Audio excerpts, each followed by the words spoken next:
It's the final weekend for MotoGP. It's back to Spain and Valencia for the Valencian Grand Prix. It has been one of the best, but it all comes down to this as well. Because in the Riders' Championship, Pepe Bagnaia is on 258 points. 23 points back is Fabio Quartararo. 2 points would clinch it for Bagnaia, but as we've seen here many a time in the past, it is easier said than done. Strap yourself in for the Valencia Grand Prix title decider.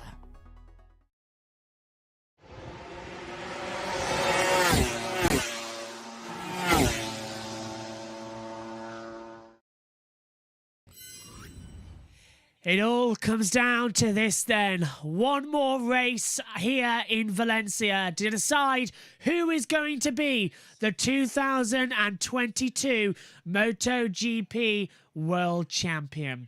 We've had 19 rounds. Across that, in the first half of the season, it was dominated by Fabio Quartararo. The second half of the season has been dominated by Pepe Bagnaia. But both have had trouble in the last few Grand Prix. We've seen an unusual characteristic change as well from Fabio Quartararo, only winning 3 times this year and failing to score in 3 of the last 6 Grand Prix.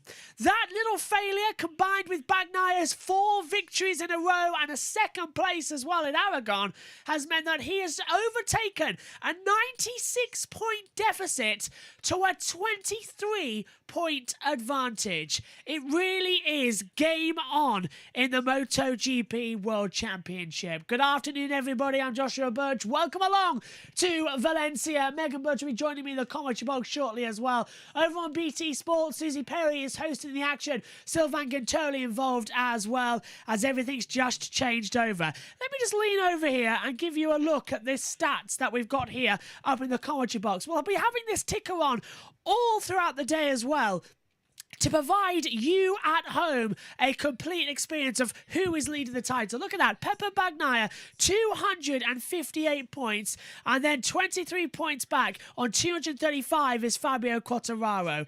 Let's take a look then at how they line up on the starting grid for today's race as well. After a dramatic qualifying yesterday, Jorge Martin has taken pole position. That is his 5th pole of the season. He now shares the trophy for most for most pole positions in the year alongside Pepe Bagnaia. They've both had 5 apiece.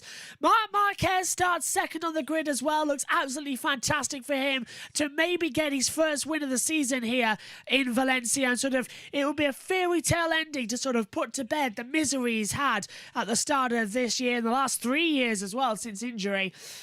End of the first row, that's Jack Miller. He starts third, and crucially, 4th, directly behind him, is Fabio Quartararo. Now, Quartararo's only way to win this year's championship is he must, and I repeat, must win this Grand Prix. Quartararo 4th means it's going to be interesting.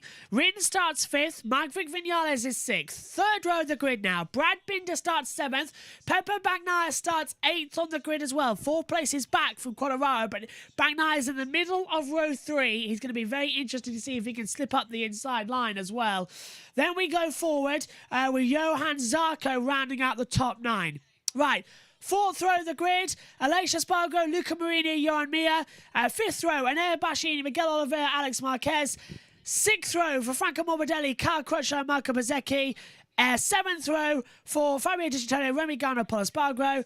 8th row, Ralph Fernandez, Dan Binder, and Takiki Nakagami. For Fabio Quartararo, he can be world champion if he wins the race.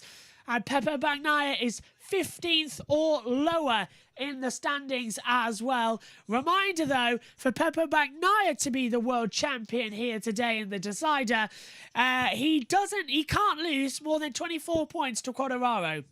The gap at the moment is 23. And at the moment, he is world champion in waiting because Quartararo must win the race. 25 points for a race win, 20 for second. Valentino Rossi is also in. He's at the Mooney VR46 garage. Marco Bezzecchi crashing at a crucial point in qualifying in yesterday as well, causing the problems.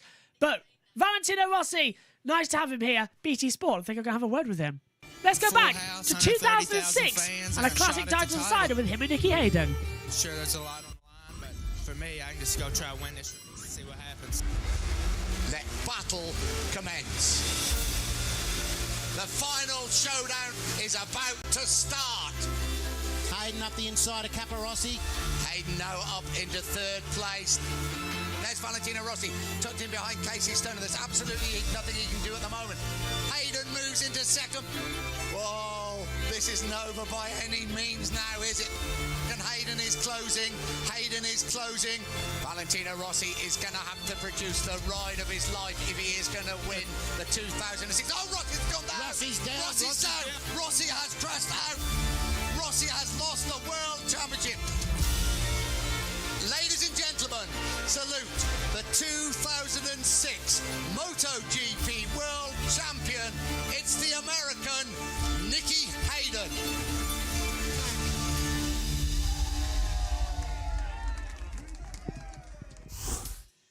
Yeah, that's always going to be the exciting. Yeah, that's always going to be the exciting part that we're going to see coming into this weekend then as well. Megan's just texted me, when do you want me in the commentary box? Well, as soon as possible, if that's an advantage. We did actually just see some of the great things there. Track temperature is at 25 degrees. Air temperature is 25 degrees. Track temperature is at 30. Humidity at 22% as well, looking to be quite exciting. Now, BT Sport have just gone on an ad break quickly as well, which gives me time to talk to you mainly about next season and MotoGP. I know we haven't even crowned this year's champion, but we want to talk about next season. A whole load of changes across the board. Practice 1 and 2 on the Friday will now be the only sessions that count towards qualifying's running order. Free practice 3 on Saturday will be, like free practice 4 is completely free for the drivers. Sprint racing as well. Qualifying setting the grid for the sprint race, and the main race is going to be very entertaining as well. Sprint races around about 15 minutes of action. Main race is still going to be 45 minutes, still going to be the same amount, so that's going to be even more exciting.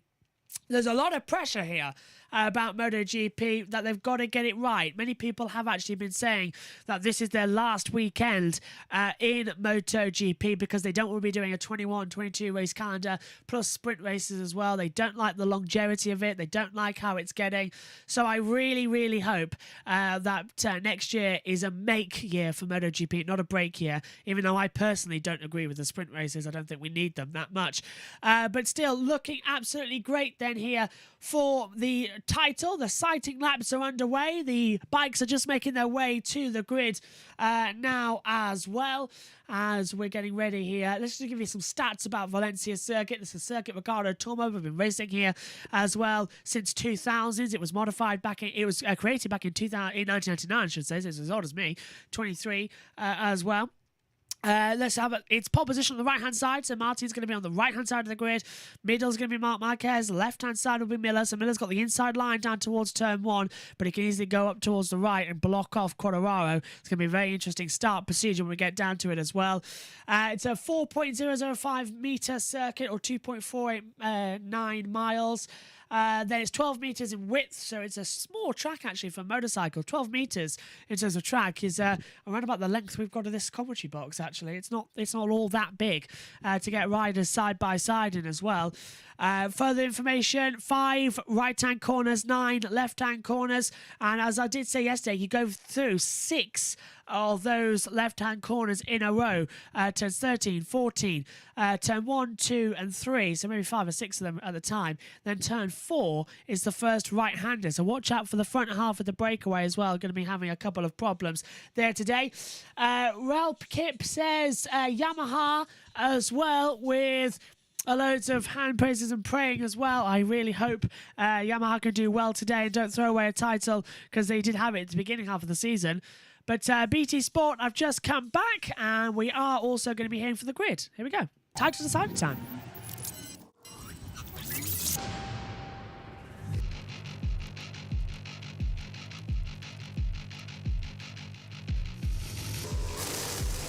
Lights are out and away we go. Oh, Pecco Bagnaia has gone down. He was pushing so hard.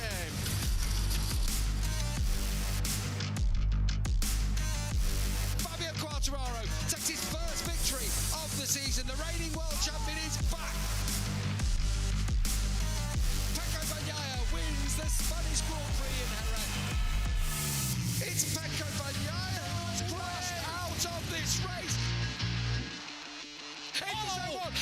massive crash, and Bagnaia has gone down also.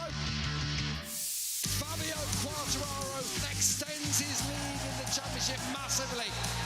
Oh, Bagnaia has gone. Can't believe it. And that could be that as regards his championship. Fabio Quartararo is victorious at the Saxon Ring. We have a new king.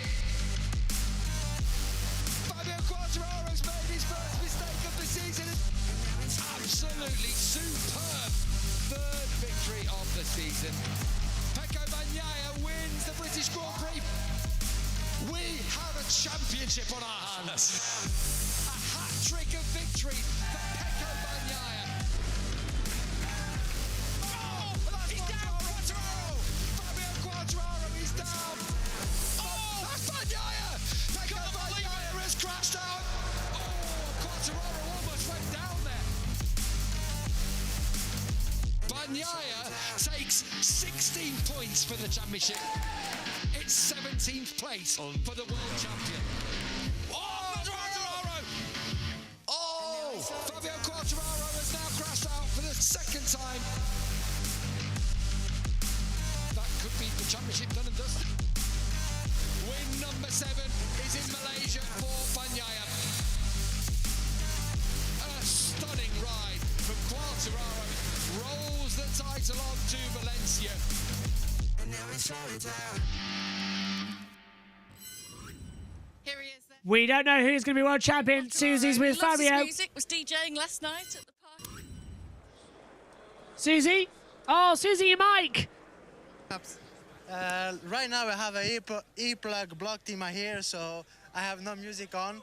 But yeah, really looking forward to start the race. I'm feeling good, so you know, it's just about to go all in at that race. All in, are you ready? Of course, I'm ready. Excellent. Good luck, you. Right, let's catch up with Nat, see who she's got on the grid. Jack, last race for Ducati. We've seen some lovely celebrations with the team this hand. It was an all Ducati podium last year. What do you think the chances are of doing that again today? That's the goal. No, feeling good. The bike's working really well all weekend. Pace is there, so now we just got 27 laps to tick off, and we should be all right. Enjoy it. Cheers, mate. Hello, Valentino. How's Pecco today?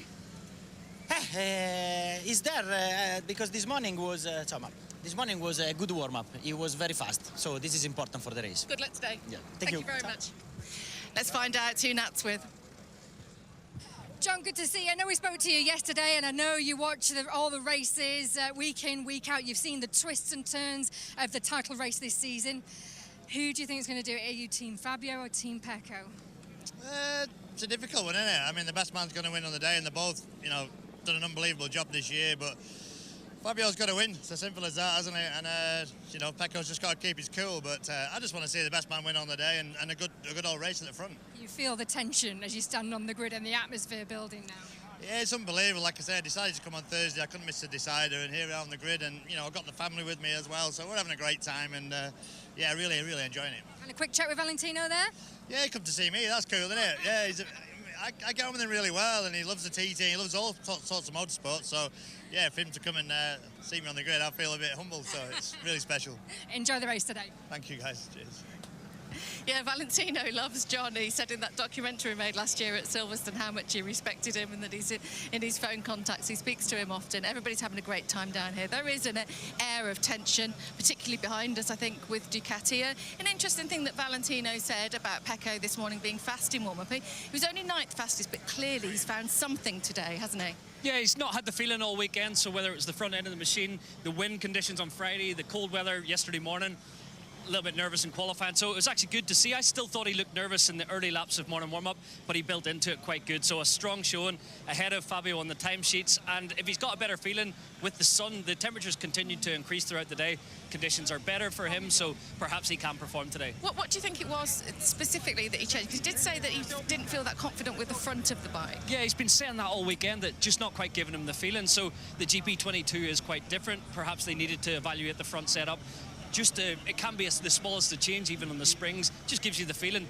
Neil said it this morning, and I tend to agree. He didn't think there was a problem. No problem at all, because a lot of the time it's in your head. Everyone's talking about Pecco, what he's got to do, how the championship's his, but so easy to say that. Getting it done's a different matter. Still got to get the 2 points. Of course, everyone's also talking about Suzuki. It is their final race, and we are all deeply gutted about it. And that's with Livio. Well, Livio, Joanne and Alex, I'm sure will want to close this chapter with a good ending for Suzuki. What have they got for today? Yeah, sure. The plan is that. They both seems to be quite comfortable. Until yesterday, Joanne has been struggling a little bit more, but today he did some changes and looks like he likes, so he did a very good warm-up. So let's just try to have a fun for the last time and see the end, the result.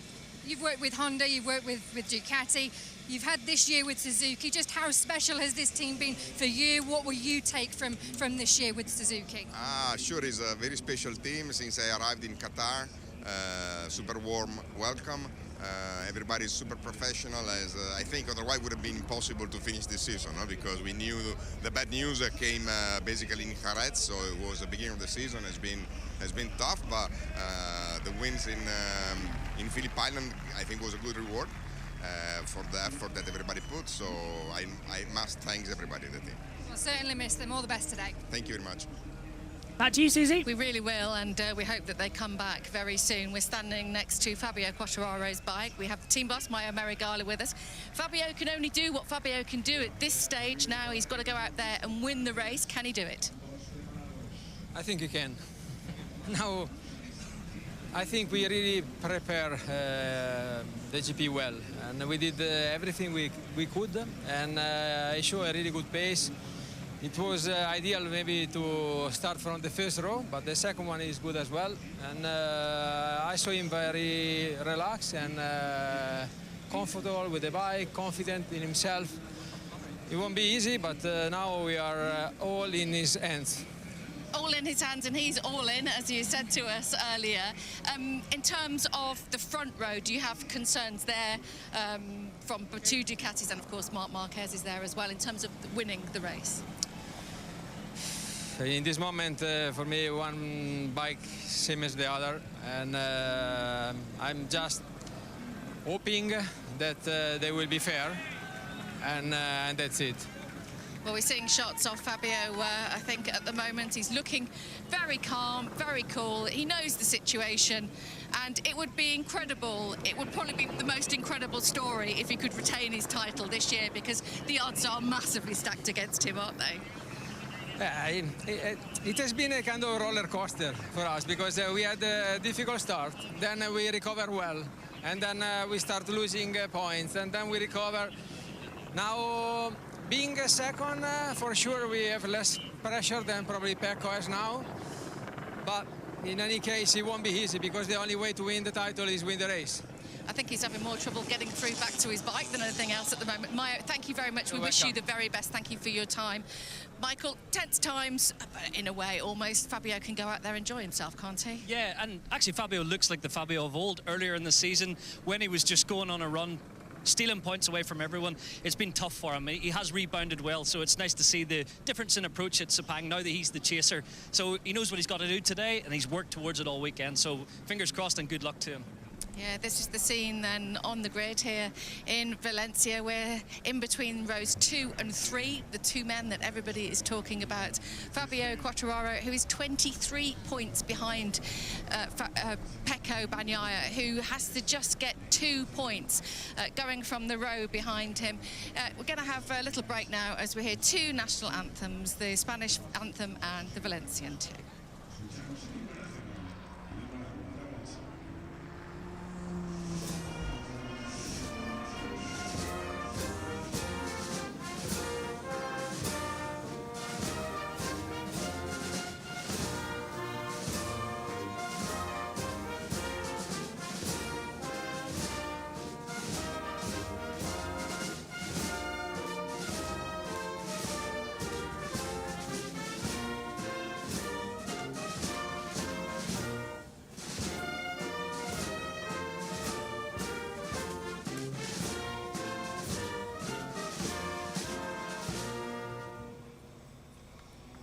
And now the Valencia national anthem.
Absolutely fantastic. And joining me now up in the commentary box as well is Megan Birch. Megan, it's championship decider day. With Bagnaia leads by 23 points to Fabio Quartararo. Anything can happen. Who's going to be world champion? Bagnaia. Okay. Well, currently in the YouTube chat as well, we've asked who is going to be world champion. We've had 12 votes so far. Get voting. 33% of you say it's Fabio Quartararo. 67% of you say it's going to be Peppo Bagnaia. The vote I'm in the majority. Yeah, vote closes at the end of the Grand Prix, so you've got 27 laps to get up with that. General Hooks coat. Yes, I noticed that. It's quite warm in this commentary box. Why are you in your Hooks coat? Because I've been quite cold for some reason, and I think I'm starting to get what you're getting. Yes. I've just caught a cold from having to walk for a week and standing outside in the cold with fireworks last night. Let's hope that we're going to be okay, though, throughout today. This is it then, guys and girls. This is the crunch point. Who knows what is going to happen? 27 laps ahead of us. We've already crowned a Moto2 champion today as well. If you haven't watched that race, I'm not going to spoil it for you. But it's time for the Premier class. I said all day yesterday, I think Bagnaia is going to crash out, but Quartararo won't be champion because I don't think he'll get the race victory he needs. He starts 4th on the grid. I hope Martino Marquez gets a race victory. Yeah. Quartararo's got to go for a race win, but Marquez is looking like he wants to go for a race win as well. Is it weird that I don't like it when the world champion gets a win on the day that they get the championship? Because I like being a variety of people that day. Two different people getting it. Yeah, I know what you mean. Oh, Mexican Wave. Mexican Wave in Valencia. The biggest grandstand in Europe goes all the way from turn 14 to turn 6. And you can see every single point of the track. There's only 2 grandstands on this track. One, as the safety car leaves, one across the start-finish straight, and one, the biggest grandstand. They're the only ones around this circuit as well. But the grid beginning to form then as well. Fabio Quartararo, he's going on a hard front, medium rear. That's weird because you can't get a lot of temperature to the front. I'd go medium front. Yeah, because you've got, as I was saying, you've got 5 corners on the left-hand side of the bike. Then you switch over to the right. Better. Yeah, he might go down at turn 4. Going with hards, it means that you're going to put way too much pressure on the front of the bike. And if you're going to go with hards on the front this track, then I would go mediums back just to level it out. Though he hasn't done that. Seems like he's got his eyes focused, though. The old Murray Walker expression. Teeth gritted, eyes slitted to head down towards turn number 1. He's got it so focused, hasn't he? 1 minute, 50 seconds until the parade lap begins. Stand well back. Turn your collars up. It's time for the World Championship decider here in Valencia. Everyone on the front row is going hard front, medium rear. Who will be world champion today? That is some amazing camera angles. 19 races. All comes down to this one. 27 laps ahead of us. Welcome back to Spain and the MotoGP Grand Prix of Valencia. Let's see. Who will be world champion? Is it going to be Bagnaia? Or will it be Quartararo? Time will tell. All eyes up front then for a cracker in Valencia.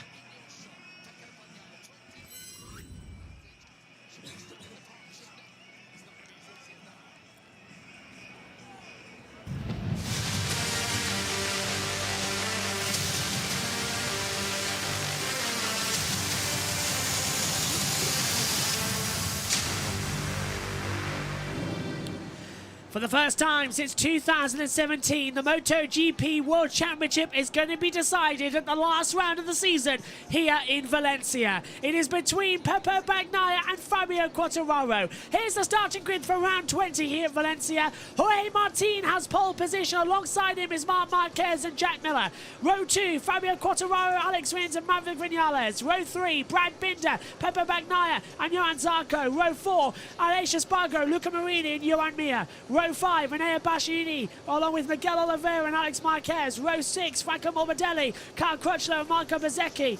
Row 7, Fabio Di Gianantonio, Remy Gardner, Paul Espargaro. Row 8, Ralph Fernandez, Darren Binder and Takiki Nakagami. The warm-up lap starts. The race for the championship is underway. What is going to happen here today as we head out on the parade lap around this 2.489 mile circuit here in Valencia? and it is absolutely deafening, Megan. The bike's heading off down towards turn number 1, but this is it. The only World Championship that has gone down to the last race.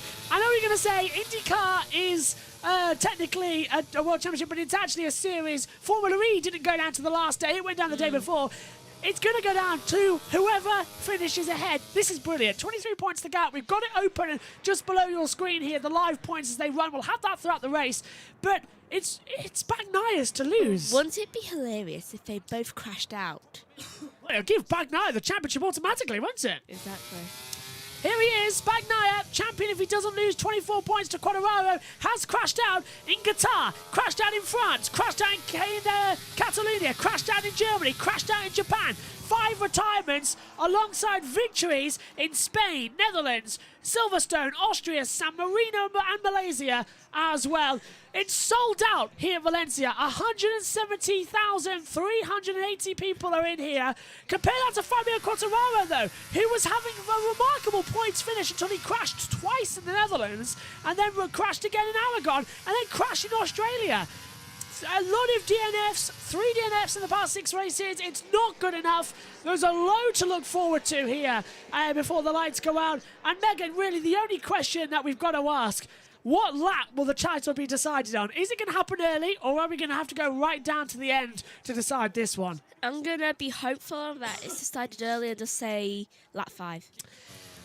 Okay, well, that gives us a boring race. I was kind of hoping you'd go a bit further, but... By lap 17.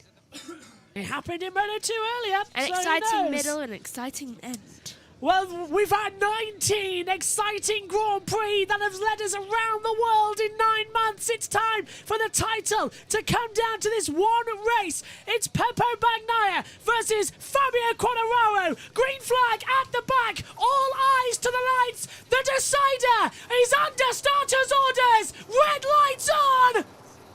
Action in Valencia! Great start from Jorge Martin, but it's a better start from Pepo Bagnaia. Look at Fabio Quartararo as well. But look at that! Alex Rins jumps up into the lead in Suzuki's last race, and Bagnaia's been forced down a little bit wide there. Bagnaia having a little bit of trouble. He's going to drop back. Quartararo side by side with Marc Marquez. Here is Bagnaia. Quartararo goes wide at turn 2. Marquez holding off for 3rd. Rins leads. Martin 2nd as they come into turn 4. Oh, First time, Bagnaia's going down. There is Quartararo 5th. Bagnaia trying to go around the outside. Not working out that time.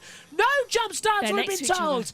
What a great start. Alex Rins jumps up from nowhere then as Marquez dives up the inside of Jack Miller into turn 6. Marquez takes 3rd position back. Quartararo down to 5th position. Bagnaia up to 6th. And now trying to have a go at his championship rivals. Marquez under pressure from Miller. Miller trying to go around the outside. Marquez holding it. And Quartararo dive bombs. And Quartararo gets through Jack Miller. That was important. But at the moment, as it stands, 20 points separate them. So Bagnaia is the champion as it stands. Right, so Bagnaia seems to be holding quite steadily in 6th position. I wonder if they're going to do a swap between him and his teammate who is in 5th position.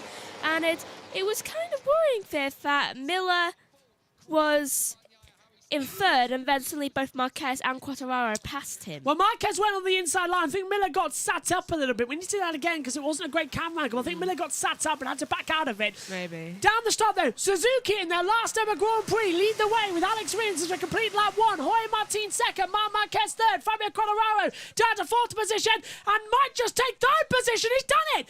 Up the inside, that's Marquez still in 3rd position. They hold through. Who's that flying off in the background there? On the exit of the track as Bagnaia and Miller battling together as well as Fabio Quartararo. They make contact! The two championship protagonists make contact with each other and the winglet flies off the back. Quartararo goes wide. Bagnaia goes through. Bagnaia goes through. Yes. It's all arms up. It's all punches already. Quartararo losing something. Now he's going to go back on the inside. Quartararo cuts back. Bagnaia's going to get the cutback. They go side by side out of turn 6. Down towards 7. Bagnaia's on the inside line. Bagnaia stays ahead. Quartararo gets the cutback back on the inside line. Goes too deep. Bagnaia gets back on the inside line coming out of turn 9. And Bagnaia gets ahead. Wow, we didn't expect it to be battle. It's Aleix Espargaro went wide. Wow. He keeps going down though. What an amazing start. And then look at that. These two battling for the championship. It's creating a train behind them that's allowed Rins, Martin, Marquez and Miller to stay with them. I need to take a breath. That's Miller. Here comes Bagnaia, sensing an opportunity. And there's the contact, and it's a winglet gone for Quartararo. Honestly, I think that was kind of Quartararo's fault, not showing any favouritism, but he didn't give Bagnaia any room, and Bagnaia was coming up the inside. Bagnaia had the right to have a bit more room. Quartararo's coming. Quartararo's coming under pressure from Brad Binder at the moment. And I think Brad's going to get past him because, let's face it, he's doing it. No, he didn't do it. I think Quartararo's have been a bit, like... In the pale moonlight? Yeah. A bit shell-shocked from what happened. Oh, making the move, I think. Binder trying to go through on the inside. No, Quartararo stays ahead of Binder. He can't do it. Yeah, I think Espargaro... Why? Espargaro, I think, has either stopped or going in the pit lane or needs to go in the pit lane because he's gone right down to the bottom. Aleix Espargaro was in contention for this championship but has lost out in the last couple of races, so it's still a two-horse race. Next year. Yeah. So Bagnaia and Quartararo giving the fans what they wanted. Wheel-to-wheel action, shoulder to shoulder, and it was Bagnaia forcing his way through Quartararo. He's literally saying, you want my title that I've had to fight back for, you are going to have to pay for it. Yeah. Though, honestly, right now, I'm impressed with the fact that Rins has been able to hold off on Martin for so long when they were only like 2/10 behind each other. It's a 2/10 gap. Viñales has passed Enea Bastianini. And 3/10 between him and Marquez. Yeah, so that's getting close. Like that. Well, here's Miller now. This is Quartararo on the back of Bagnaia, so they're closing in together. Lap 4 of 27, 24 to go as we complete the third lap, and Quartararo's in the slipstream of Bagnaia once again down towards turn number 1. Is he going to make a move? Brad Binder, on the other hand, also getting quite close. Ooh. He thought about a move into turn 1, but they both went a little bit wide. But he couldn't because Quartararo put his leg out. Viñales, he's gone wide at turn 1 and he's put his hand up as well. Someone has gone down. It's Viñales. Yeah. Oh, both of the Aprilias have gone right down to the bottom, and I'm just kind of worrying about crashing out. Aleix is into the pits. I knew Aleix was going to enter the pits. Aleix into the pit lane, so he's had enough, so something's gone wrong there. So I think it was a transponder issue. Yeah, Aleix is... where is he on the board? Quartararo's going to go on the inside of Bagnaia. Bagnaia's going to left it too late. Quartararo, I think, has passed him. According to the timing monitors anyway, they're side by side. Bagnaia on the chicane gets the comeback. Quartararo shuts the door. Quartararo gets back ahead of Peppa Bagnaia, but it's still not going to matter. Bagnaia tries to get the comeback through, coming through turn 9. Not going to work. Into 10 and 11. A quick switch back as well, which has caused a few accidents here so far this year. We don't want Bagnaia to go down, but Quartararo still needs to win this race to even have a chance of winning the title. As it stands, Bagnaia is the champion by 22 points. You can see that on your monitors. That he is. Though, as long as Bagnaia stays in this race and stays in at least the position he is, he's champion. Let's see, but Brad Binder might want to start pushing Bagnaia back. If Bagnaia's pushed too early, what tyre is he on? Everyone's on hard front, medium rear, bar Alex Marquez on soft rear, the same as Takiki Nakagami. Wait, I thought that Quartararo was on soft rear. Yeah, so did I. He's put mediums on as Bagnaia.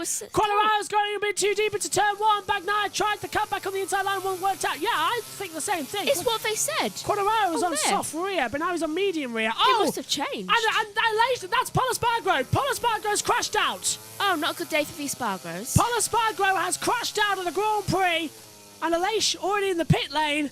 So, yeah, bad day, bad Christmas then for the Espargaros. If your last name's Espargaro, it's not a good day for you. So, Rider okay. Someone else has crashed out as well. Darren Binder. Oh. They come together. They were running in the same pack. Yeah, Binder. Crashed out too. Yeah. They must have crashed out together. Yeah, I wonder if that's contact down turn 1 then. The yellow flag is still out. We'll keep an eye on it. Marco Bezzecchi passes Maverick Viñales. Or maybe it's just weirdly coincidental. That timing screen is a couple of seconds back from this timing screen, but it's desperately trying to catch up. Yellow flag is still out there in the first sector here. Alex Rins leads. Yellow flag now called in. That's great news. So all riders okay. And look at this. Marc Marquez just holding off from Jack Miller, but Rins and Martin are beginning to separate at the front as well. Rins has already won a Grand Prix this year. Martin hasn't won a race this year, but he wants to win a race. He crashed down in Malaysia, so he's still got some time to find it. Bagnaia's dropping back. I think he knows that let Quartararo go. He's still got to win the race to even be in tension of having the championship. If it stays as it is, Bagnaya's still the champion, but Brad Binder's going to look on the inside as that's Miller making a move for third and taking it. Miller takes third away from Marc Marquez at the inside line at turn number 1. And good for Miller. Mark's trying to come back at him as well. The inside to turn 2. Miller shuts the door. Mark can't get up the inside line. And Mark, his opportunity for race win dropping back. I don't know whether Vinales is having transponder issue, but apparently it's gone down into 21st. Last. Yeah, which is last now. Yes, good point. We'll keep an eye out then. Here's Aleix Espargaro into the pit lane. And he just walks off. He doesn't look happy. I can't see any scuffs, so there's no damage. Honestly, I don't think he's well. No, I don't think he is. A little bit of a grope there for one of the mechanics, just touching his bottom and gripping ever so slightly. I don't think that Aleix is feeling well. I don't Because think so, did you see the way he got off that? It was like, I can't hold my head up. Yeah. I can't hold my... It was like he didn't have any energy to go forward. Well, Aleix did have a small crash in practice earlier on in the weekend, but I can't see... Maybe he's just feeling the effects of that. Maybe he got a concussion. Yeah, just starting to drag on a little bit. So as things stand then... Because there was nothing wrong with his car. Look at Davide bike. Yeah, look at Davide Tardozzi's heart rate. It was at 126 beats per minute as well. He's really starting to panic. Ducati have not had a world championship since 2007 in the Riders' Championship, not since Casey Stoner won it here in Valencia. Can he win? Can we now see another winner with Peppo Bagnaia coming from 96 points down to, at the moment, 22 ahead?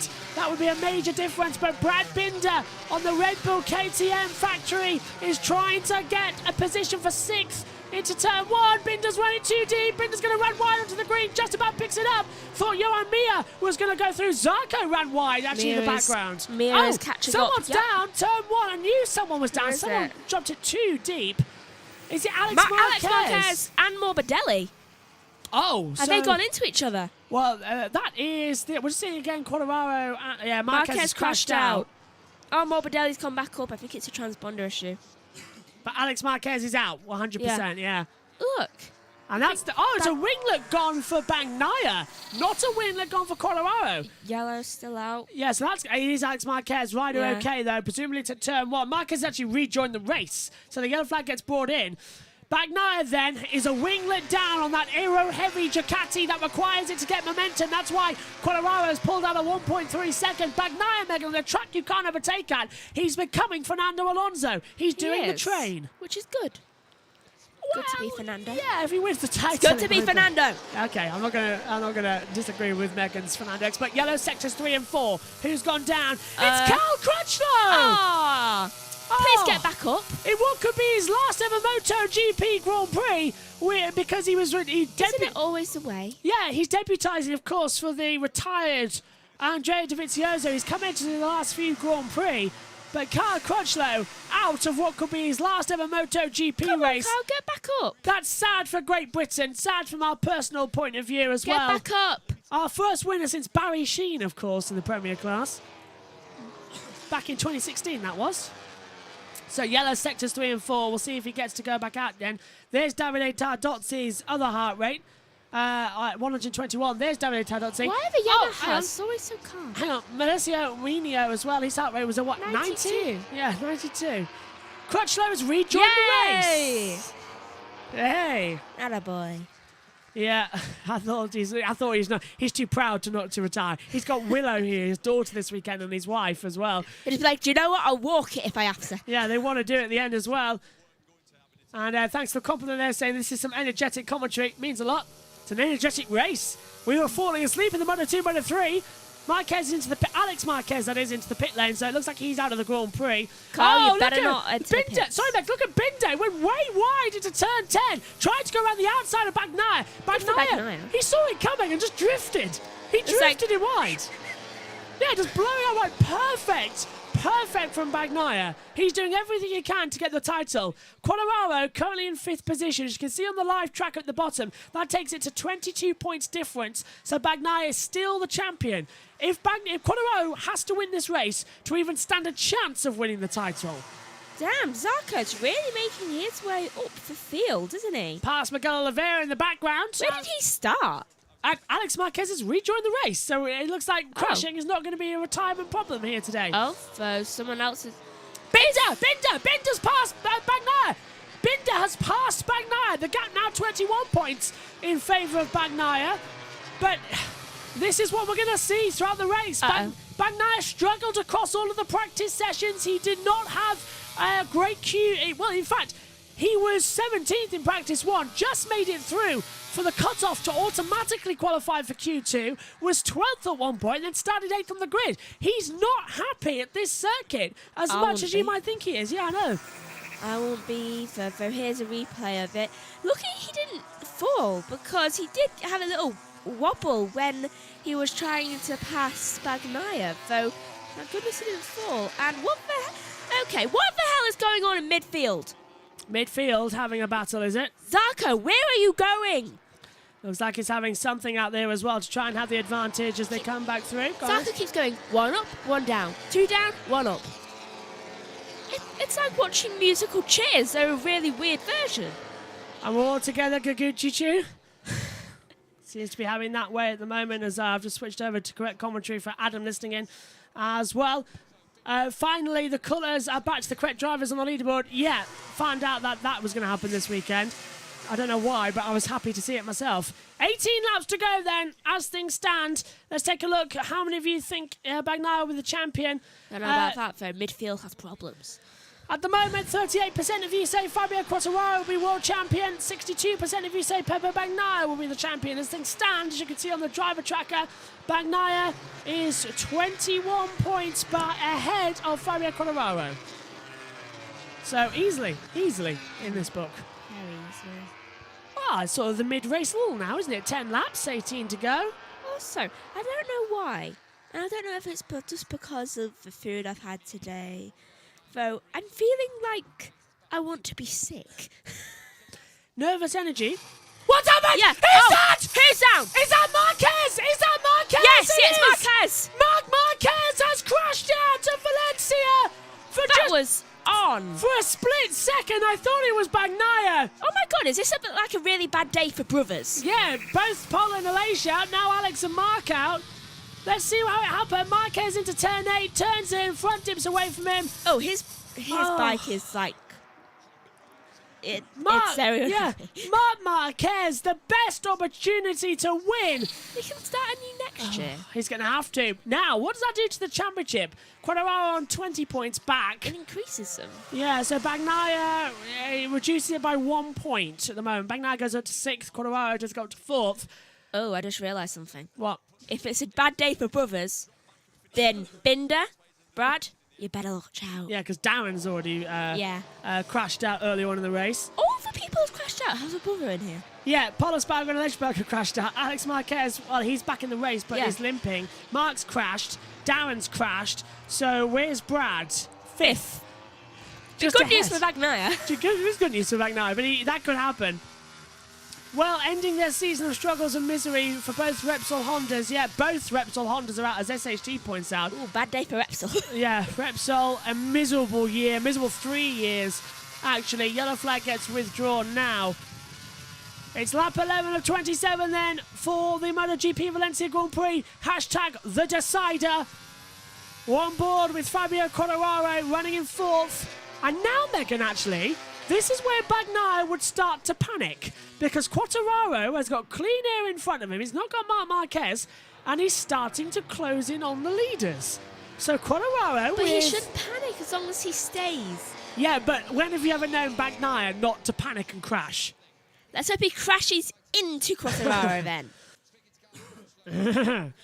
I wonder what that would be. I did say the word 17, and it's 17 laps to go, but I did say lap 17, so yes. I'm worried that fate's going to take it as 17. Don't worry too much, because it's 16 to go and nothing happens. So you've saved yourself there, Megan. Don't worry about it.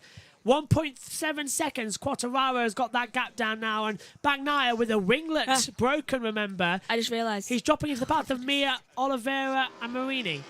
I don't know why, though all the gaps were 1.7 just then. They were, weren't they? I didn't notice that there. 1.6, 1.6, 1.5. So it was like 17 all the way down. I was just like, please change. Yeah. 1.6 is... They might change to 1.7. Yeah, and look at this as well with Bagnaia. He's going to be passed here by Mir, Oliveira and Marini. I tell you what, this championship might just have a dramatic swing left in it. Nothing is for sure. Nothing can be taken for certainty here in the final race of the year. I think Bagnaia will be okay. I mean, Marini, Bastianini, and Zarco and Bezzecchi, Morbidelli, they're having their own little battle. Oliveira too. There's Marc Marquez, 29 years old as well. By the time we start racing again in Portugal, the season opening next year, he'll be 30 years old, trying to go for his 10th World Championship. Hopefully he's well. 30, so as lucky as. Yes. Miserable last couple of years in his 20s. Fernando Alonso, Megan! Two-time Formula 1 World Champion in the Aprilia garage. He's following you, Megan. Okay, Megan's now delighted that Fernando's made a surprise. Also, you mentioned him. I did earlier on. I didn't know he was here, actually. That's amazing. So Fernando just appears. You're happy now. That's put a smile on your face. Bagnaia turns into turn number 1. Mia just behind them. Oliveira in 8th. Marini 9th. Go back to Alonso. That's Formula 1. We'll see him in Brazil next weekend. I don't care. I want to see him there. Just seen him in the Aprilia garage. And can't you just have split screen? I think he might like that, to be fair.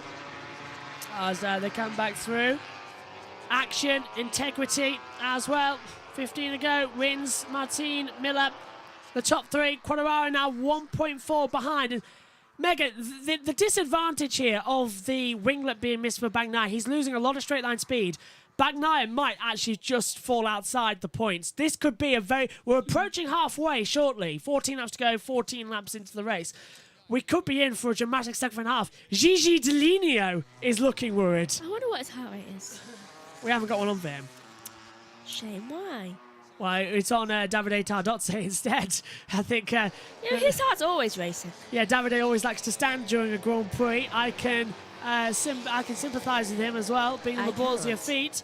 Franco Morbidelli, 12th. Bezzecchi down to 13th. Fernandez up to 15th. And Di Giannantonio down the order. This is Bagnaia being passed by Johan Mir up the inside. And there we go. Mir's not going to be able to shut down the cutback. Bagnaia's going to have the grunt down the straight. 19 points to go. Can Bagnaia get back ahead of him in towards turn number 1? Pulls the inside line. Goes low on the brake. But that Suzuki's got amazing braking power. We've seen it before. Mir stays ahead. Goes a little bit wide. Bagnaia carries so much more speed through the corners. In towards turn 2 now as well. Can he have it? No. Wow. I'm beginning to worry. Nelly also says if Gigi is massaging his chin, he is worried. Yeah, the goatee beard as well. He is worried. And I can see why. That winglet's costing him a load of positions now. Bagnaia down to 7th, 19 points to gap. Reminder, Quartararo must win this race. We are halfway in the title decider, Valencia Grand Prix. Valencia is throwing up a blinder again. Bagnaia is 7th and he's about to lose a load of positions. That could put him out of points-paying positions. Quartararo is 4th, but he's closing that was 1.9 second gap. Now to 1.1 to Miller, Martin and Rins. The top 3 running together, about to be joined by Quartararo. The fight is still on. It's going to be a race of 2 halves here in Valencia. That is going to decide this year's title. It was just like the season. First half advantage Bagnaia, second half advantage Quartararo. It's exactly the same as what this year's title's been. I'm worried for Bagnaia now because he's losing positions and there's still 14 laps to go and we're only on lap 15. I feel like... He's going to lose another. Sorry, mate, he's going to lose another. Don't! Oliveira's lining him up as well on the other KTM. Can't have the braking power that you can into turn 1, though. Oliveira's going to have to try and find another way through. But I've just got to worry if Bagnaia's going to drop it somewhere. I really do. He might stay. Oh, he's a little wiggle into turn 2. You can see how that winglet's affecting it as well. It is hitting the bike in different positions. It's making it harder to stay up as well. Into turn 4. If you're going to drop it, turn 4 is pretty much the opportunity you're looking for. If you're going to drop it, take Quartararo with you. Yeah, Quartararo is now exactly 1 second back from the top 3. So Quartararo is going to take this one to the championship. And look at that. Quartararo is 2 tenths faster than Miller every single lap. And he's right now on the back of them, and he's joined by Binder. Someone take him out. Game on. That only works in Formula 1, Megan, with Danny Ricciardo. Someone take him out. Where do your loyalties lie, Megan? Who do you want to win the title? Bagnaia. Why Bagnaia? Oh! Oh, Bagnaia nearly got taken out by Oliveira. Oliveira was braking into turn 9, and the front wheel of Oliveira just kissed the back wheel of Bagnaia. That was almost 9 times out of 10. You both go down. My loyalties lie with Bagnaia right now because the guy I want to win the championship is out. And the fact Bagnaia's never won a championship before. I think everyone should win at least one. Down the start-finish straight we go. Bagnaia's going to have to hold Oliveira back by all his might and towards the first corner. Bagnaia's just got to hold on. That's all he's going to do. A 7th place will get in the title. He's just got to be so careful. Kiss every apex. Don't put the power down when you don't need to. You'll be okay. Vinales has entered the pit lane. There's Davide. What a surprise. That's Davide Tardozzi. 115 beats per minute, the heart rate. At least it's calm. I wonder what mine is right now. Let's take a look, actually, because I'm wearing an Apple Watch. Where's the 110. I'm looking. Hang on. 10 minutes ago, my heart rate was 123 beats per minute. That's the same as Davide. Yeah, proof that now, at the moment, my heart rate is going at 124 beats per minute. Can I get that up on the camera? 124 beats per minute. 128 beats per minute now is my heart rate going at the moment as well. So my heart rate, I don't think it's going as much as his family and his girlfriend, though, at the moment, whose heart rate must be through the roof. 12 laps to go. My heart rate, I can't believe my heart rate is now 134. There's a change. Yeah, what's happened here in the running order? Zarco's crashed. Yellow sectors 3 and 4. Johan Zarco has crashed out. Rider okay, according to it. Yeah, so Zarco on the Prima Pramac retires from the race as well. That's another Ducati down. That's the same place as Carl did it. Yeah, is it at the same point? Let's have, it's not coming up. Sectors 3 and 4. Yeah, so I wonder if it's turn, let's see, what would it be? Turn 12? I think so. Probably. Quattararo 7/10 behind Miller, so this is getting good. I can't believe my heart rate is 134 beats per minute. Maybe you should sit down. Maybe you're the one who should sit down for a bit. I'm fine. I can't sit down. Now I'm cooking with gas. I'll have some soup afterwards. Oh my word! Brad Binder looks up the inside of Quattararo. I don't know whether it's a transponder issue or... Has Mia crashed? Hang on, who's this? I'm making a battle. Mia has crashed. Mia has crashed. He's gone down the order. And He's going way too down. And Bagnaia has been passed by Binder again, and now Oliveira. Yeah, it's basically at the same position. But Mia was in between them, so Mia's gone down somewhere. Mia's in 16th position, so has he crashed? He hasn't moved out the first sector just yet. So tells me he has. Okay, so we think Mia's crashed or pulled off. Vinales has retired, so both the Aprilias after their best ever season. Why isn't it showing up? Well, both the Aprilias after their best ever season in MotoGP retired the last race. Mia in his last race for Suzuki before joining Repsol Honda next year has stopped somewhere on the track because we can't see it. Then again, Alex Marquez also... It hasn't moved. When has that moved since? 26 minutes 29. No, it's moving again now. Here we go. So we don't know who's retired and who hasn't. Mia hasn't moved. Neither's Crutchlow. So Crutchlow's out of the race, even though he did return to the track. Hang on, Brad Binder's going to get through. Binder! Wait, Crutchlow's moving again. Binder's going to try and get through on the inside of Fabio Quattararo for fourth position at turn 1. Quattararo goes wide. Binder gets the comeback. Quattararo goes onto the green. Quattararo goes onto the green. Binder goes through for fourth and does it. Quattararo's title chances are slipping faster and faster and faster. Quattararo is now in fifth, thankfully. Though Mia is moving again. I can't wait. Though he's down in 16th position. What has happened? Has he run wide at turn 1, do you reckon? I don't know. Would it really cost him that much? If he ran, we saw Marquez do it in 2017. Maybe he went onto the road and then stopped and had to get off and then got back on again. Oliveira in 6th is the only one separating Quattararo and Bagnaia in the title fight right now, but Bagnaia is dropping massively. I can tell you. He'll be fine. He'll be fine. He'll be fine. He'll be fine. He'll be fine. He'll be fine. 10 laps to go. Lap 18:27. At the moment, Bagnaia is the world champion by 21 points. We knew it was going to be a bit of a knife-edged Grand Prix. Stay that way. Iquan is saying go, Quattararo, go in the YouTube chat. Go down? No, it's in go, go, go. Oh, look, Crutchlow's passed me. I would say go down. Crutchlow's passed Mia. So Crutchlow's going again, but Mia hasn't, unless they've both stopped because they haven't left their... Oh, no, Crutchlow is moving. So Crutchlow's moving, and Mia's out of the race. How do we know? What's happening to the timing screens again? Because Mia's now being shown has gone down again on the transponder. Mia's back to 12th. It's a transponder issue. How did he get to 10th? No, hang on, he's going down again. What's happening? Where are you? Well, the TV director can't even pick him up. The timing screens are just changing quite dramatically at the moment. He's back to 16th. Bagnaya's in trouble here. He's going to be passed by Luca Marini for 8th position. But that's a Ducati. Would a Ducati actually pass the other one? Yes. It's a bit on the... I think Marini will... And Bastianini's just behind him as well. They might be told to hold station here. He's done it! Marini's passed him! Marini slipped through on the inside line. We saw it on the onboard camera. Bagnaia down into 8th position now. Marini, your brothers, Rossi, just sort them out. Sort the other people out to get them to crash out. Rossi's been in the garage of Fabio Quartararo, actually. So he's pretty much got divided loyalty. Out. I know. This is so stressful. Hopefully Bagnaia just stays where he is.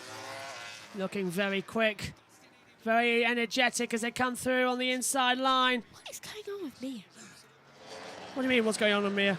Apparently he's moving. But why did you go down so much? And why are you still going down? Yeah, he's pulled out a little bit on position. Bagnaia is now under pressure from Bastianini now for 9th position. Morbidelli in 10th position, having one of his best runs for a long, long time at the moment. Nice, say that. Oh, who's gone down? I think it's Mia again. I think it's like it's saying it's saying Oliveira's. Marini's passed. Well, what's happened? Everyone apparently. Mia keeps dropping down the order. It's like he goes through, but we're not seeing him. I can't actually see him on the TV pictures. And I think he's a crutch. Remy Gardner's P13, Ralph Fernandez P12, and SHT says, what is the TV director doing? We don't know. Where is Mia? Is he actually out there? I'm not sure anymore. I'm going to check his Twitter. Oh, and there goes up the inside Bastianini looking for a move.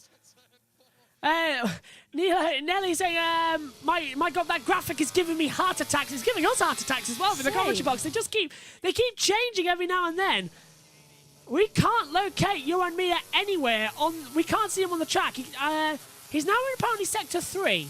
So we think Mir is going again, but is down on the deck. We'll keep an eye on that. Concentrating on what is crucial. Bagnaia 8th, Bastianini 9th with 8 laps to go here. Are you searching? What are you searching? Johan Mir. Finding his Twitter. To see if they've said he's out. Yes. Well, Crutchow's passed him again.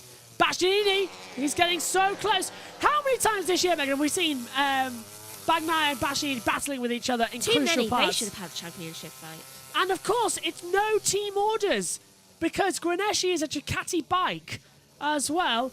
Look, Mia's gone back up again. And now he's just dropping. Is Mia in that little running order? No, he's not.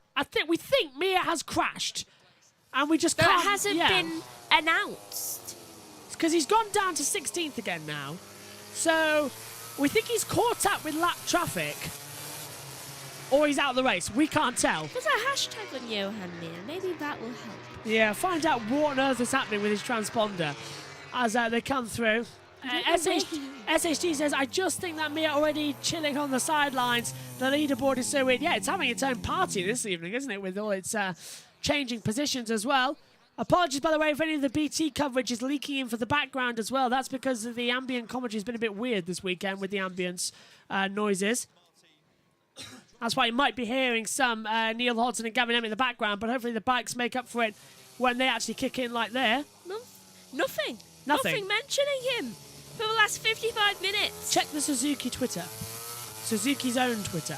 That gets shut down after tonight. Suzuki aren't doing the post-season test on Tuesday. We're still trying to work out what we're doing in terms of coverage for that, because it's a long time to commentate on what could be a bit of a dodgy coverage, so we might not do it. We might do a report of it instead for it as they come back through. So 7 to go. Now, correction, 6 laps to go in the Valencia Grand Prix. Alex Rins might just win Suzuki's last ever Grand Prix in MotoGP. That's the nice poetic justice we like. We've been talking about it all weekend long. And look at this from Binder, trying to go the inside of Jack Miller for 3rd. Hasn't worked out into turn 2.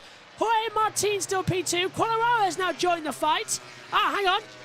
Official information. Bagnaya's gone wide! Bagnaya's gone wide and through goes Bastianini! Bagnaya down to 9th. It's still the championship for him, but it's getting a little bit dangerous now, isn't it? It's getting to the point where you just sort of go and hold it. Nakagami and Dijantonio in the points. Yep, Nakagami's 14th on his return after starting in the back of the grid. Dijantonio is 15th as well. So a much better performance there. Quadraro is looking like a bat out of hell right now, pushing that bike beyond the limits. Is Mia still in the Grand Prix then? There's nothing. Okay. Where is Mia? Brad says, Josh, why are you watching Chelsea versus Arsenal? Because I don't care about Chelsea versus Arsenal. I much more care about the MotoGP World Championship decider. Do you know that book, Looking for JJ? It's now looking for Mia. Yeah, trying to find out where Looking he for is. JM. What would I rather watch, a football match or a World Championship decider? World Championship, always. Every single time. As they come back You through. know what happens with football? Someone kicks a ball around. And then someone gets tripped over and moans for 5 minutes. Exactly. What Whereas would you do if you put a footballer in this? So I'll crash. I'll be like, oh, I can't move. They'd think they're dead. Yeah. People. Binder. MotoGP. Get thrown off a bike. Yeah, I'm fine. Binder dives up the inside at turn 2, gets ahead of Jack Miller for 3rd position. Miller tries to cut back, hasn't worked out the way he thought it would. So Brad Binder makes it a top 3 different order. Team Suzuki, Prima Pramac, Red Bull KTM. Suzuki, Ducati, KTM's on the podium.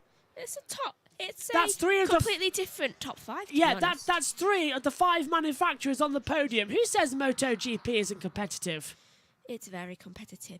And yeah, if a footballer went into MotoGP, they won't be able to do what the MotoGP riders do. The MotoGP riders, they crash off a bike. Yeah, I'm fine. Bagnaya's been told. Get up, broken leg. Bagnaya's been told P9 rider ahead. Oh, who was that flying off the track? Yellow. No! It's a Ducati! Don't Miller! It's Miller! It's Miller! Miller crashes out of the Grand Prix at turn 11. We saw Ducati and we thought his history repeating itself from 2017. Just Miller. But it's not. It is not. And it's not Pepe Bagnaia. It is Jack Miller. This does help because it means that Bagnaia is no longer 8th. So now it's now 8th. Jack Miller crashes out of his last Grand Prix on the factory Ducati bike. Let's see how he did it. In towards turn 11. The front dipped away from him way before the braking zone. That was a weird one. His leg got trapped underneath it as well. It did. Bagnaia goes up into 8th? Yeah. Mia's graphic is confusing everyone because Mia is not ahead of anybody in this Grand Prix. Where is Mia? Yeah, hashtag find Mia. That's the question mark. Miller is out. This is going to be an episode, Find the Missing Yo and Mia. The leaderboard just keeps on glitching. Yes, Miller is out of the race. I'm going to say Mia is too because there's no way that anything is right with that. Brad asks, why is Suzuki leaving MotoGP? They said they've got nothing else left to prove and the cost was getting too much and they would much rather be in other series. Where's Rins going to go? Rins is, I think he's got a contract signed KTM next year. What about Mia? Mia's going to be alongside. Yellow flags in, by the way. Maybe Mia's going to be found. Mia will be found and will be partnering Marc Marquez next year as Paul Espargaro leaves Repsol and goes back to a Yamaha to replace Cal Crutchlow, who will replace Andrea Dovizioso. Make sense? Not completely, no. No, neither do I, and none of that's actually 100% yet either. We won't know until Tuesday. It's like that Doctor Who line that Sarah Jane. Yeah. I mean, that Rose Tyler and Sarah Jane talk about. Yeah. Talking 90 miles per hour. That's pretty much it. Feels like. Nelly says there's nothing on MotoGP's Twitter about Mia, like transponder not working or something. If the TV director can just point a camera at here him. it goes again. Well, apparently Mia's in 5th position, but where are you? I don't know what's... You're clearly not. Thing is, though, this could be causing problems for the World Championship, couldn't it, if you think about it? Exactly. And he's clearly Wait, who's not. That? Is that Mia in front of Bagnaia, or is that Bastianini? No. Thing is, though, this could be causing problems for championship. Because as we think, Mia is right at the back of the field, don't we? Because we saw someone wide at turn 1. He's 15th. No. Yeah, How'd you go from 5th to 15th? Yeah, we think he's right at the back of the track. Where are you? 3 laps to go, Mex. That's flown by. Last race of the season for MotoGP. That's because we've been wondering where the hell Mia is for the last 10. Are you going to miss it? Yeah. I am too. sprint races next year as well, Not and gonna want races, and qualifyings. Instead of 22 races... There's a thing called too much. Instead of 22 races, there's 44 next year. Oh, lovely. Because of sprint races. Lovely. So 2 races a weekend, yeah. We're going to be seeing a lot more of each other in the commentary box than normal. We see each other 24 hours a day anyway. Yeah, but it's going to get even worse now. And as they come back through, 3 laps to go then in MotoGP 2022. This amazing season is going to come to a close in possibly more dramatic because Brad Binder might just want to take second place and might want to go after Suzuki's last ever win with Alex Rins. Yeah, Morbidelli's behind Bagnaia then. Here it comes again. Yeah, I know. Mia just jumped back up into 5th. I think he's caught somewhere on the transponding in it. You watch, he's 10th. Mia is between 1st and 16th. We know that. Yeah, he's somewhere. We just can't see him. And he's not on any... This is where a rider tracker would come in handy. Exactly. Because we haven't got a rider tracker. Not even BT Sport have a rider tracker. And part of me thinks he's been lapped. That's Bagnaia passing Bastianini. Brilliant. So we know that... Oh, hang on. Bastianini's got back ahead. Never mind. So we know that he's not 8th or 9th. Binder's up to 2nd. Binder has passed Jorge Martin for 2nd place. How can we tell? And now, that is Morbidelli right in the back of Bagnaia. So, Bagnaia must have had a moment, because now, if Morbidelli takes out Bagnaia... Don't! And Quadraro somehow in the last 2 laps gets enough points. He won't. Well, remember, this is MotoGP, and Morbidelli is a bit of a crasher and already held him up in Malaysia. Away, Morbidelli. Wow, that worked. Yeah. Bye-bye, Morbidelli. Back. We know Don't bother Bezecchi. We know. The thing is, for Morbidelli, he's such a great rider in his early career. Had that leg injury last year. We knew it was going to take a while. What happened to him? This year, he's had no leg injury, but he's just been so slow. I would be surprised if Yamaha stuck with him for another year. It's like with what happened to Marquez. Yeah, he's just not a quick rider anymore. Constantly being outperformed. Last lap. Here we go then. Final lap of the season. And this is it then for the World Championship. The gap is 18 points. Favoured advantage for Bagnaia. 2.489 miles left for the prospect world champion of Francesco Bagnaia, whose nickname is Pecco Bagnaia, due to the fact that his younger sister, when she was little, couldn't say Francesco but could say Pecco. So everyone calls him Pecco Bagnaia. She gave him a brand. Yeah. Can he do it? 63 is his racing number. He'll change that next year to the number 1. But honestly, from Turin in Italy, he's had 67 Grand Prix starts, but it's all eyes as well to Suzuki. Their fairy tale end is about to come. They announced early on in Spain that this will be their last race in the MotoGP. They were leaving the championship after dominating in 2020. It's all finishing on a high. Into the last sector. Alex Rins is going to win in Valencia. Good. He's somewhere. They're focusing on the new world champion. We want to be focusing on Alex Rins. Morbidelli's going to make the move. Morbidelli looks on the inside line. He fails at it. Hasn't worked out. Alex Rins wins the last ever race for Suzuki. It's a fairy tale end for the team who have been in motorsport since 2000. But stand up and applaud. From 96 down to 17 up. It's the 63. Pecco Bagnaia is the 2022 MotoGP World Champion. Ducati get their first world title on a riders team since Casey Stoner in 2007. A long break of 16 years ends. Perfect combination. A long season ended with a handshake between Fabio Quartararo and Pecco Bagnaia. And Nea Bastianini, who have challenged him so hard this year, congratulate him. In Turin, they are celebrating.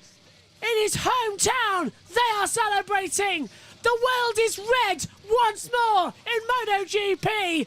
Ducati sweep the board in 2022. I knew that Bagnaia would be champion, and also we found Mir.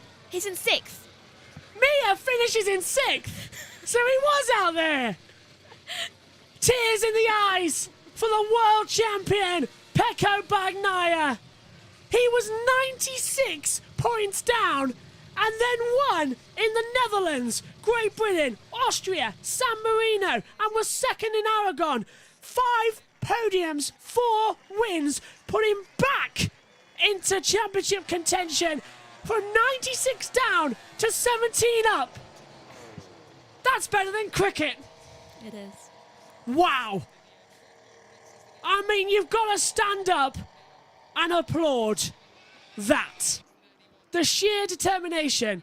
Brad says MotoGP is worse than F1. It's so boring. I'm sorry, Brad. Did you watch? But I'm disagreeing with you. MotoGP this year has been absolutely amazing. It's been better than Formula One this year. It has been. Also, did you just watch that? That was dramatic stuff. Yeah. World champion Fabio Quartararo, second in the championship. In 3 years, he's been second twice, world champion once. He's got to fix that mid-season slump he always gets into. It's what leads him to these problems.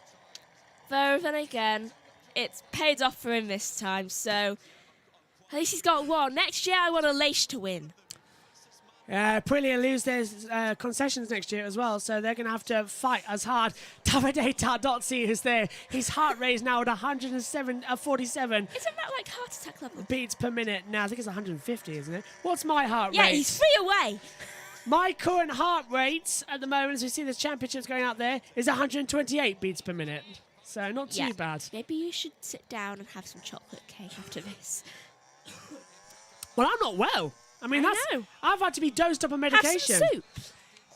Francesco Bagnaia is also the first Italian champion in the Premier class since 2009. Who was that world champion? Rossi. Yeah, Valentino Rossi, his hero. Wow. And now the championship progression begins. The long walk to the nice little celebrations we see year on year. The little trophies. Fans now in as well, giving hugs. His girlfriend, who has had sleepless nights, has been biting off her own fingernails. She's been stress eating. She's been walking up and down the corridors of their house at 4 a.m. in the morning, shaking, while Pecco was sleeping soundly in the bed, She not cares more phased. about it than him. She has been so deeply affected by it. 21 plus 42 equals 63. There's Valentino. Valentino Rossi says, congratulations, champ, in the ear of Pecco Bagnaia. Valle is there to cheer on as well. Sort of his protege. Perfect combination as well. 21 plus 42 equals the 63. He's the number one, though. In 2022, he'll carry that. Next year, Moto 3, 21. That was his race victory total. I think let's have a quick look at that, because I'm not sure what these numbers are here. 21 victories in total. As well, 42 podiums. It's the maximum, so I think it adds up, doesn't it? That's coincidental that he got his first world championship like that. Yeah, I think all about wins and podiums makes the 63 or something or other. I don't know what that is, but Moto 3 was 21. Either that or they think that Rins and Morbidelli had something to do with this. I think that could actually be his old racing numbers. I want to be sure, though, but it adds up, doesn't it? Then it's the 42 in Moto 2. That's the number he raced with as well. That's when he won the World Championship as well. Bagnaia was already a world champion in this category in Moto 2 in 2018. These seem to be his lucky numbers. Yeah, he won the Moto 2 category in 2018. But in MotoGP, the 63 is the magic number. It all equals up. And now he's world champion in this year. Let's hand over and see what's he going to type into the computer. I think it's a calculator for a tax return to give him the World Championship helmet, a solid gold trophy. And I literally mean, it's a proper helmet. You can put it on your head, but it's made of gold. It's so heavy. Damn. It's heavier than the crown. Yeah, he picks it up. Is he going to put it on as well? When I say it's real gold as well, it is heavy, but you can wear it in the race. I think Rosberg ran with a gold helmet at one point in his life as well for an anniversary. He did actually win that race, yeah. Schumacher went for one in Belgium 2011, I think, as well. Quartararo gets the handshakes all the way round at Yamaha 2. And I hope you know, because of this World Championship, everything's going to take that little bit longer. But we're not going to see the champion on the podium. It's going to be Rins. Let's just talk about him for a second, though. As Fabio Quartararo gets a massive round, and I think as well, a massive round of applause for Fabio. But a bigger round of applause from Bagnaia. 96 down to 17 up. Unbelievable. Adam says, congratulations to Pecco Bagnaia. That was incredible. It's been a dream season. And I couldn't have thought of anything better than to commentate it live here on YouTube. And Megs, we've got 2 races left now, both Formula 1. Sao Paulo and Abu Dhabi. Just 2 weeks left of this season, then we get to hang up their headphones for a few weeks. Well, until... get to hang up for about a month and a bit. So about 5-6 weeks, we get a break. And then Formula E, 2 races in January, February. The pre-season testings start. And then March, it all comes around again. It's lights out again.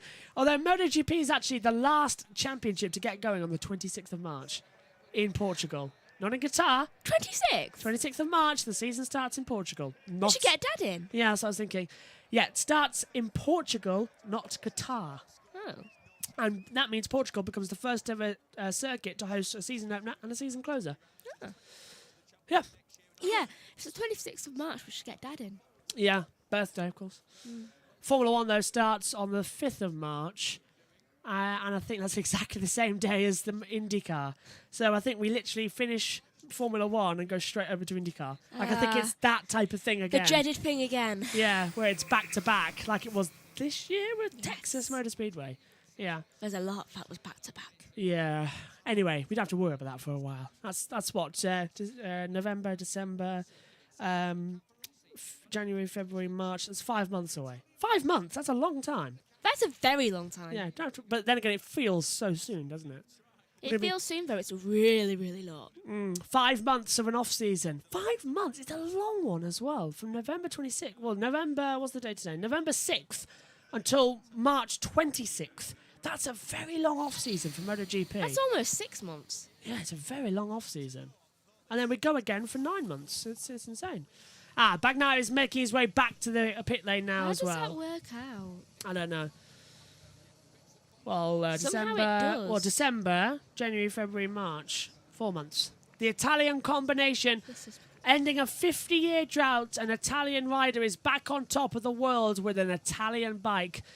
Giancarlo Agostini, of course, did it. Agostini did it in 1972. And Bagnaia's done it now in 2022. Let's hope the other one doesn't take another 50. There you see an Italian rider, an Italian World Championship rider on an Italian bike that is an Italian teams champion and an Italian constructors champion. The Italians should be happy. MotoGP, for the first time since 2007, is once again draped in red. I should tell Noemi. Just be like, congrats. And now back in the pit lane. They've all had to wait so much I think they've all got changed. They have, look, they're putting on the shirts. Alex Rins, his second win of the year. Suzuki's last ever Grand Prix, Megan. They win. They go out on a high. As you should. Yeah. Well done, Alex Rins. Suzuki will be partying hard tonight, of course, after the dinner and the award show. That's on at 7:30 GMT. We're not showing it, by the way. It's just letting you know. It's free to watch on YouTube on the MotoGP channel. It's like how Grenache. Yeah. Yeah, it's literally... Grenache started it out by their first win, and then Suzuki ends it by their last win. Fitting. Very fitting. What a season this has been. Can we do it again? No. Oh, why not? It's been brilliant. Because next year will be even harder. more exciting and harder. Sprint races, of course. New format next year. Additional shows as we go more in depth with MotoGP next year. Practice highlights. Live qualifying. Live sprint races, because we have to show a sprint race live. because it is a race, because it counts towards the World Championship. So sprint race is live. And, of course, MotoGP Grand Prix, as always, live. Bagnaia going back to the pit lane. 7 minutes then as well. I mean, it does take a while when the championship is on, don't you? Are you leaving or just putting your coat on because you're cold? I don't know yet.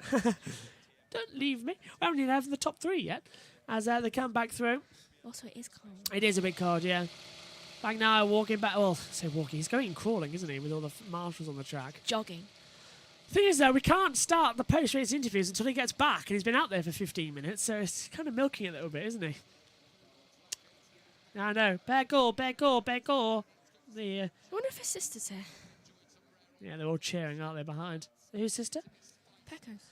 Yeah, she's there. His girlfriend's been there too. They've all been there. They've been keeping his girlfriend from running out on the track and tripping She up. was the lady in the yellow, in the white dress that we saw in the garage. Number 1 on the front of the bike there. And number 1 on a red bike. We've not had that in years. This is going to be such a weird championship. Literally, there's the Formula E circuit that we raced here once and never decided to do it again because it was just too bad. As they come back in. Okay then, Megs, we got a little bit of a break. Race of the year. Which one did you enjoy more? Because we've got a bit of time as Bagnaia's literally cruising in. Hashtag perfect com1 nation. I think my favourite was Alicia's first win. Okay, Alicia's first win. Yeah, that should be good. Right, let's head down to Susie then. She's with Michael Laverty. Minutes away from coming into Parc Ferme. Well-deserved victory for this year in terms of the championship. Everybody's taking a breath, aren't they? It's been one of those seasons. The swinging points, we thought it was Fabio's. Pecco went on a bit of a run after the summer break. He's delivered week in, week out. The pressure was on Yamaha. They didn't quite deliver for Fabio. He was, as Neil called it, a water pistol to a gunfight at times, but Pecco delivered. The pressure was on today. He had to fight hard. He lost his wing, took the sensible decision and brought it home, and a deserved world champion. And let's not forget, this is the biggest comeback of all time in MotoGP and in motorsport. I think 91-point gap. You'll hear everybody erupt. He's coming now, actually. Here he is now, coming down. The first Ducati win for 15 years since Casey Stoner in 2007. And as the boys were saying, the first Italian on an Italian bike in 50 years. And the first Italian since Valentino Rossi in 2009. Here he is, the world champion! To rapturous applause. A burnout in the pit lane. That is exactly what you want to hear, isn't it, when the world champion comes in, Michael? A one-handed burnout into Parc Ferme, so he will enjoy it. As we talked about the pressure that was on him all weekend, but now he can just relax and he can drink it in. The Italian fans were expectant, the Ducatisti, also all the factory are here, so yeah, for him it's going to be something special tonight. And they can all take a moment, can't they? Because they've been trying to do this for so long, and it's a first, as the boys were saying, you know, Tardozzi taking this MotoGP World Championship, but also, as everybody's trying to squeeze behind us, that, you know, there's a lot of team staff. Gigi Dall'Igna was brought in here to win a title. It's taken 9 years, but finally it's on. It's been hard work, a lot of euros spent to make it happen. So whenever you think back to Filippo Preziosi, now this is a Gigi Dall'Igna built machine. Davide Tardozzi at the helm for the team in terms of the team management. So many people will feel they've played a part. We talk about Christian Gabarini, he's won a world title with Casey Stoner, Jorge Lorenzo, now with Pecco Bagnaia. So yeah, Ducati, they've maybe built the best bike on the grid the last 2 years, so they deserved a title. If they didn't win it this year, there'd have been questions asked, heads would have rolled. But they've got it across the line, job done, and they can all enjoy it tonight. Well, as you would imagine, an emotional return for Pecco. It has been a difficult few weeks. We've seen it in the garage. Sorry to cut across, Susie, but there is his girlfriend, Megan, watching on, tears in her eyes. His sister just alongside as well. It is such an insane... And look, our graphics have decided to go off as well. Just a look of Valencia to say goodbye to everything. But, Megs, it's been such an amazing season, and you just can't believe it. As here comes Quartararo down, I think, to say congratulations one more time. Do you ever notice how Quartararo kind of looks like Hayden Christensen, who played Anakin Skywalker? I don't know why. I've always thought that. I wonder what you're thinking there as they come through. So just having a quick look as well at anything we've missed online at the moment. Nothing much. 21 plus 42 equals 63. Perfect combination. Race winners here. Let's go back to Susie.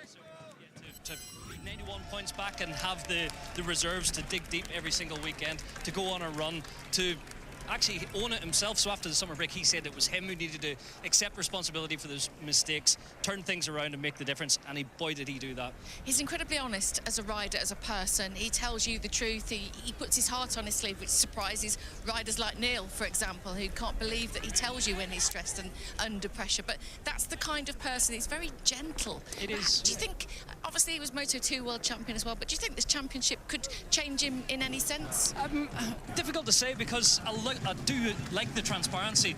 Most riders are quite a closed book in terms of they don't want to let people in too deep, whereas he's quite open, as is Fabio actually. The new generation, they're a little bit different in how they let you inside. They do let the guard down every so often, and yeah, it's great to see actually Jack Miller up here. Jack's played a huge part in this championship as well. These are lovely scenes, aren't they? And yeah, I think he's going to miss Jack as his teammate. He's played an absolute blinder. He's been a wingman, wanted to win the championship, of course, but certainly played his part. And he's going to KTM. There are so many stories in the paddock today, but lovely also to see it straight away on track. The congratulations from Fabio, straight up to him, shaking hands. They're great teammates. Sorry, they're great friends, aren't they? Yeah, great rivals. Ever the sportsman, Fabio. I think some people don't like that there's not a bitter rivalry these days, but I do love the sportsmanship, the respect between all parties, and yeah, they fight out on track. You've seen the contact at turn 2. There's no question asked or given out there, so they put everything into it, and yeah, it's great to see that they can go up and shake hands and have a hug. Absolutely. Well, we can see Jorge Martini's approaching Simon Crafar. Let's hear from him now. Jorge, race distance around here looked long and hard, but what a way to finish your year. Pole position and a podium. Yeah, well, today was a tough break. Well, firstly, I want to congratulate Pecco. He did an amazing job, 7 victories. I mean, he's been outstanding during all year, and it's always nice to learn from him. And yeah, the race was hard. I didn't start well. I think the worst start of the season. Then I tried to follow and manage a little bit the tires following Rins, but he had a really good pace. I struggled a lot with the front. But yeah, in any case, really happy to finish the season like this. This gives us some motivation for the future, and for sure looking forward for Tuesday for the test. And let's see if we can be fighting for the World Championship next season. Congratulations.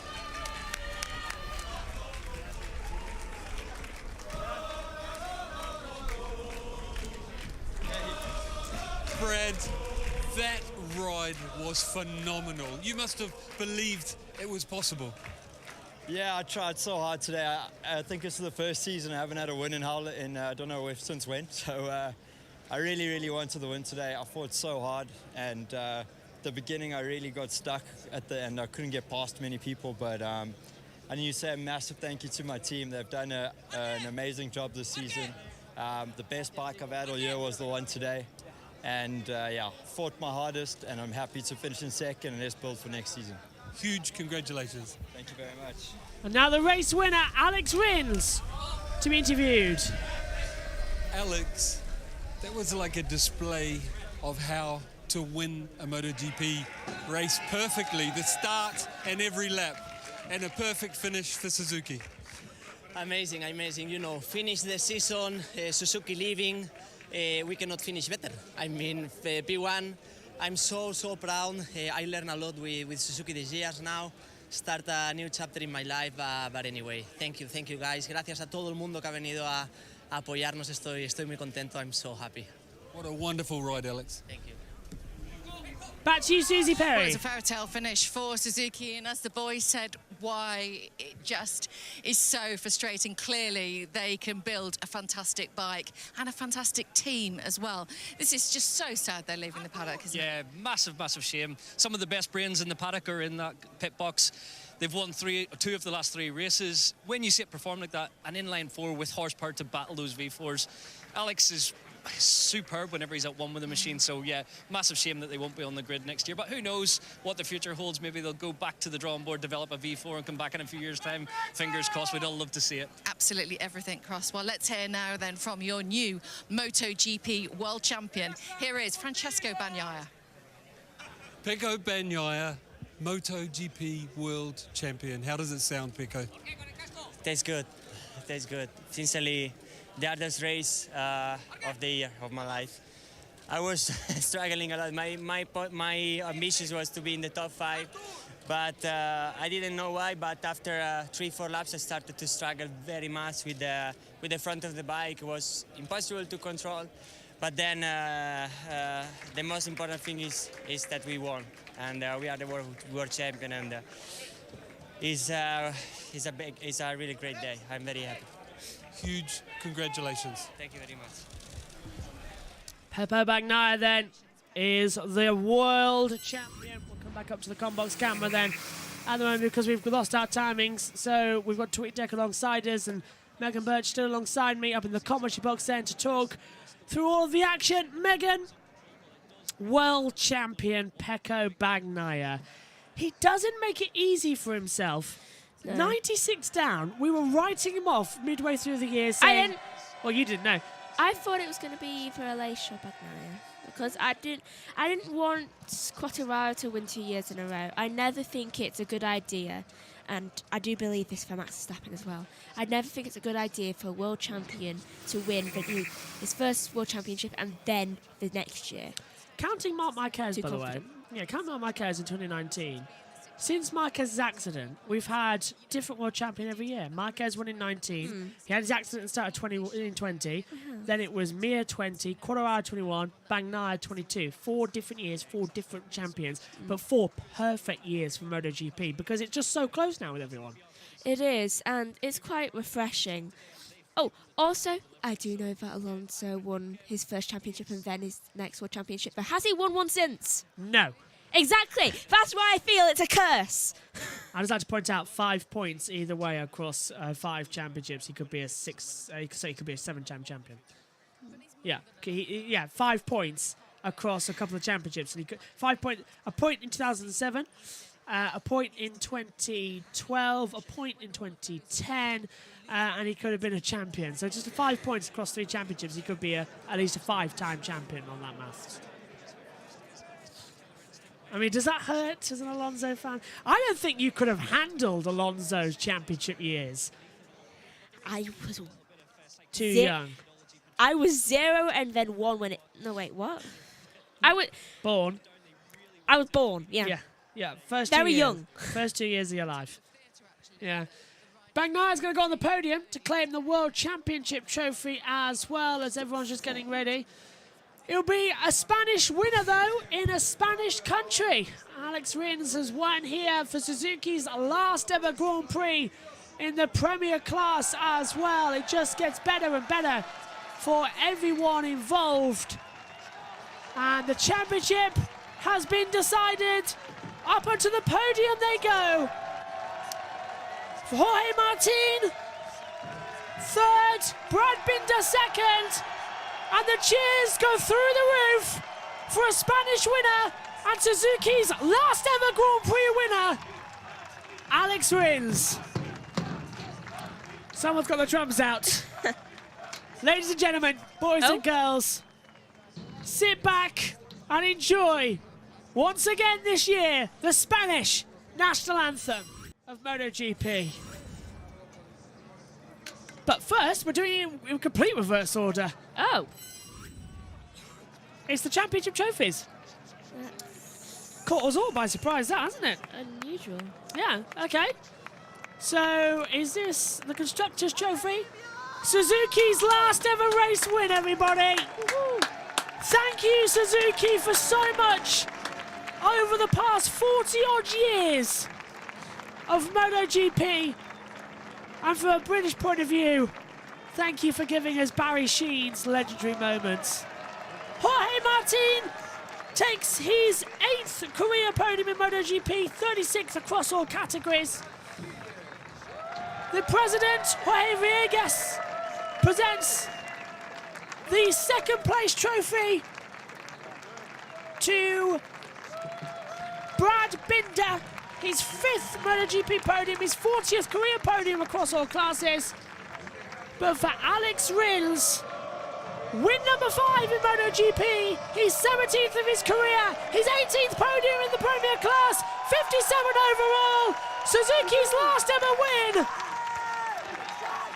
And Rins is ecstatic to win at home. Let's hear now the Spanish national anthem.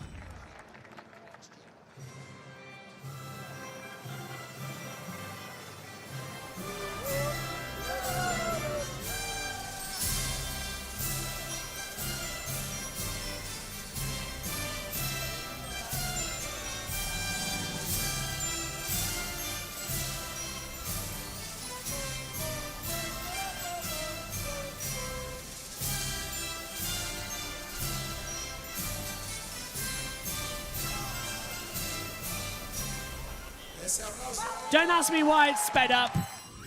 It was sped up all day as well earlier on. It's champagne time in MotoGP. The race is over. It's all done and dusted. And in the end, Rins and Suzuki stand pretty on the top step. But no one can deny Pecco Bagnaia, world champion in 2022. All action, all done. That's one way to round out the year.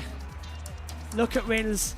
Say goodbye to MotoGP in 2022. Oh, he's going to do a shoey!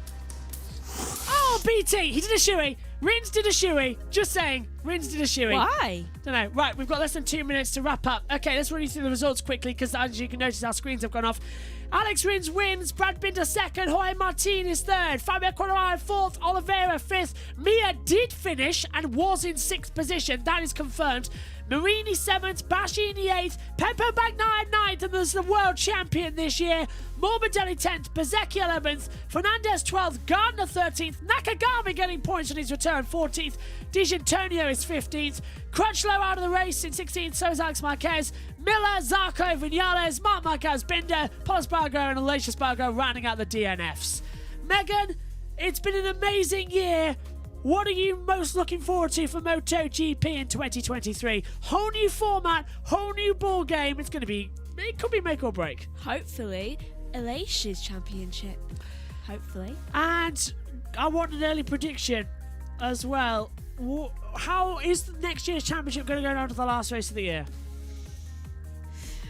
I reckon next year's championship will be between, and I'm hoping with this, between Aleix and Bastianini. Very good. And I hope that they take each other out throughout the year a lot. It's going to be a great one. Well, you know where to be. Post-season testing. That's on Tuesday. We'll have all the action for you then as well.